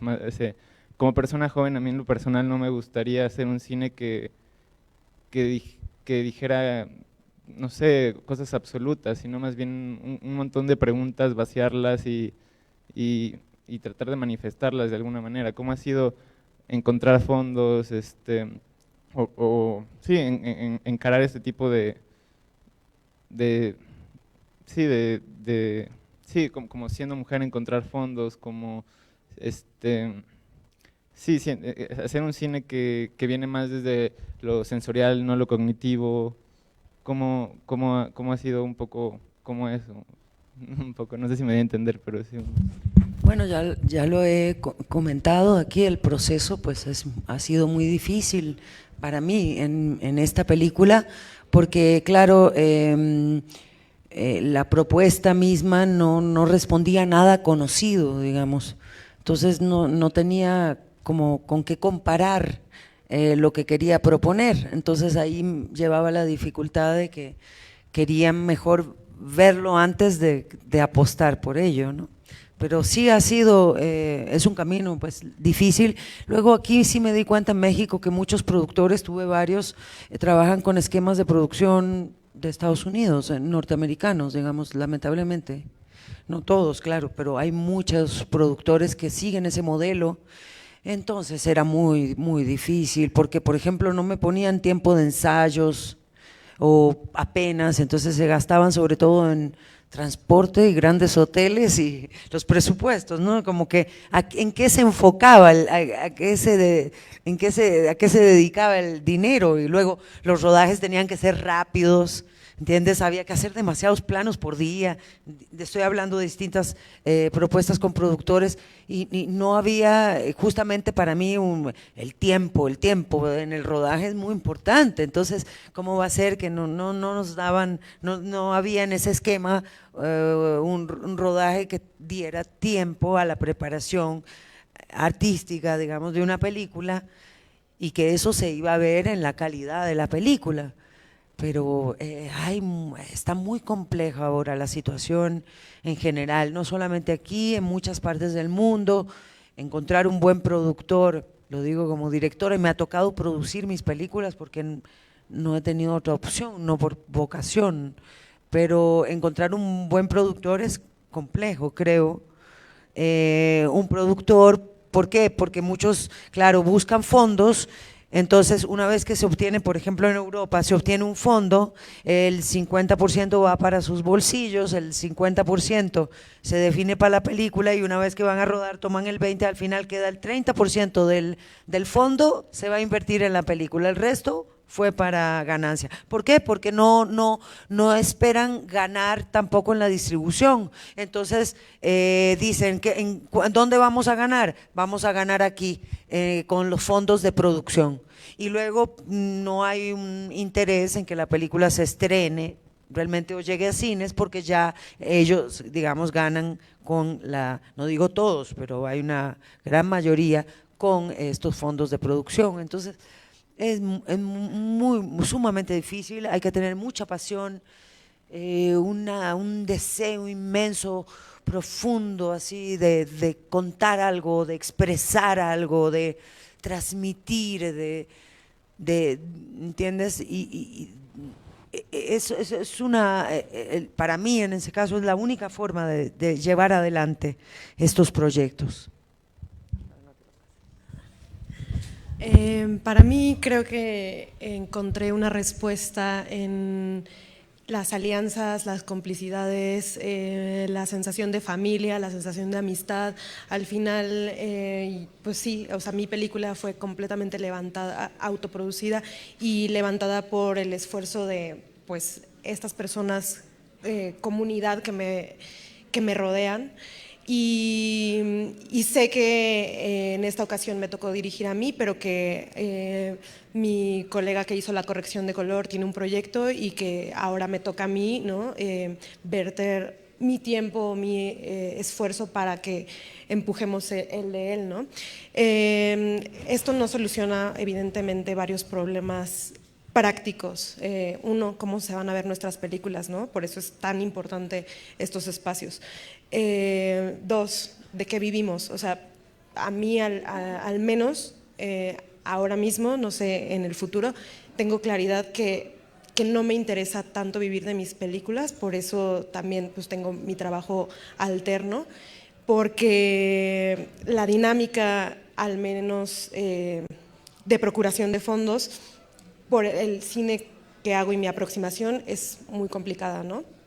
Y esto al final se traduce en el tiempo que tú tienes para invertir en un proyecto, ¿no? Al final, por ejemplo, mi película tomó 5 años en completarse y es una peli, pues bueno, o sea, como que a mí me enorgullece ese proceso porque completó, digamos, un ciclo de maduración, pero también es complicado, ¿no? O sea, como que pues al final no llegas a final de mes, pero sí tienes que terminar de pagar el DSP, entonces, bueno,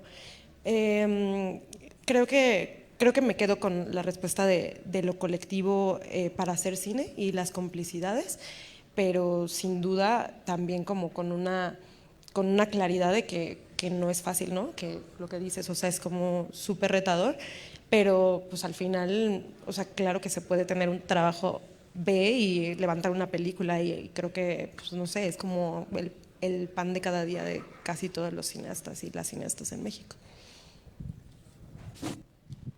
Yo he aprendido a hacer absolutamente todo lo que necesito para finalizar mi película.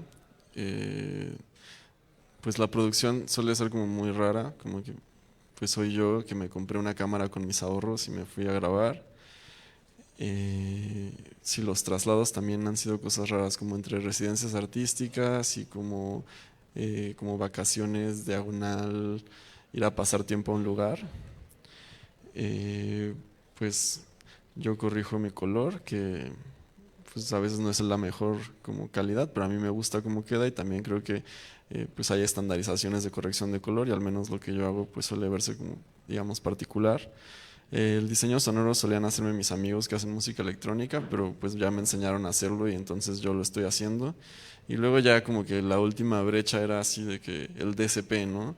Pero como también tengo, bueno, como soy exhibidor de cine, digamos, tengo una serie de programas de exhibición de películas. Ahí pues me di cuenta que los DSP son la cosa más fácil de hacer y todas las personas que están trabajando en los festivales y en exhibición saben que los DSPs no valen nada. Entonces como que ese DSP es como el último mito que creo que debería borrarse. Como que yo aprendí a hacer DSPs en 20 minutos, solo entré a Google y bajé unos programas, igual al operador de la sala de proyección en la que hacemos nuestras proyecciones, me dijo qué programa usaba, fui a mi casa, lo descargué, lo utilicé y la siguiente proyección que hicimos, que fue una película de Jonas Mekas que nos mandaron en ProRes de la distribuidora, ahí nada más yo hice el DCP y funcionó. Y no hubo como ningún truco, no hubieron 100,000 pesos invertidos, ¿sabes? O sea, como son muchas mentiras que crea la industria sobre como para poner candados, ¿no? Luego el último candado, si quieres, es la exhibición, porque pues ya como no estás en el IMCINE no vas a estar en Morelia o lo que sea. Pero pues también puedes encontrar foros alternativos para exhibir tus películas, puedes hacer autoexhibición, puedes acercarte a las salas como, no sé, como del Get o del IFAL o Tonalá y pueden probablemente darte una manera. También yo, o sea, he tenido suerte, como sin amigos he mandado como mis películas a festivales como pues importantes y se han quedado, entonces pues también con amigos, o sea, creo que es como combinar, ¿no? Pero a lo que voy es no necesitas nada, como más que pues las ganas de hacer cine y pues vivir de tus ahorros y vivir de tu trabajo, ¿no?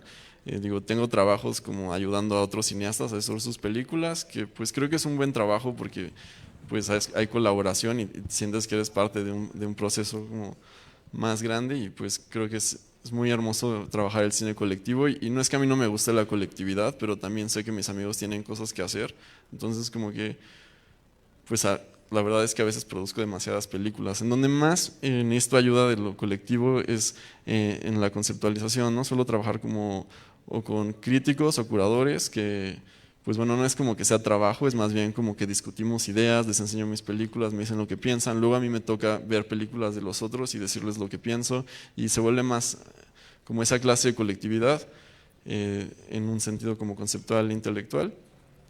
Pero bueno, como que lo único que quiero decir es, si quieres hacer una película, cómprate una cámara y como un equipo de sonido como, pues bueno, y pues hazte como un excelente editor en Premiere y aprende a usar como los programas de corrección de color y aprende a usar DCPs y ya, ¿sabes? No necesitas nada más.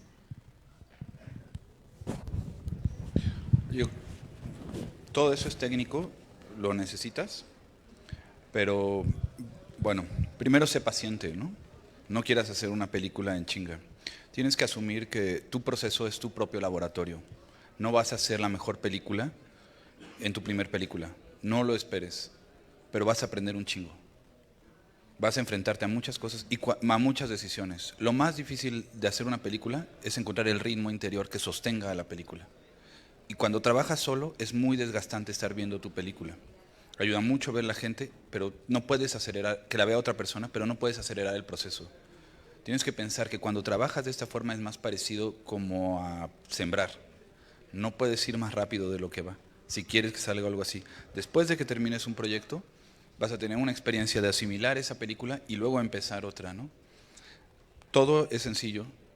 Puedes hacerla con un celular, con una cámara, prácticamente cualquier persona tiene una cámara, pero no es nada más, ¿quieres hacer cine? Ve a hacer cine. No, ve mucho cine.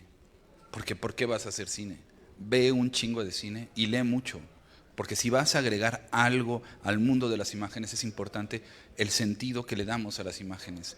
Basura virtual hay un chingo. Todos los celulares crean basura virtual. Lo importante es cómo le damos sentido a las imágenes. Y pues para eso hay un trabajo interior de ver un chingo de cine. ¿Qué tipo de cine? No tengas miedo en copiar. Es más importante. Está esa famosa chingada frase de Jarmusch: lo original no es lo auténtico, sino hacia dónde llevas las fuentes. Copia. No tengas miedo en copiar, porque en ese proceso vas a descubrir muchas cosas hasta que encuentres, digas, después de 3 o 4 películas, ya sabré. Yo mismo estoy en ese proceso. Yo tengo 2 películas y no siento que esté en un proceso de, güey, ya es un laboratorio para mí. Cada película es una experiencia misma sobre cómo se produce. Todo esto que te están diciendo es así. Vas, le editas, te ayudan, es sencillo. Técnicamente, ¿no? No tienes que pagar millones, o sea, tú puedes ser el DCP, tú le editas, pero hay tiempo y hay un proceso interno que pues, lo más importante es que quieres decir, ve un chingo de cine y cuando tú decidas hacer lo que quieras hacer, no te desesperes. Porque cuando ya quieres sacar la película, a lo mejor no está lista. Y no importa si tardas 5 años, 6 años, lee un chingo y ve un chingo de cine, eso es nuestro trabajo, ¿no? Para saber qué estamos haciendo.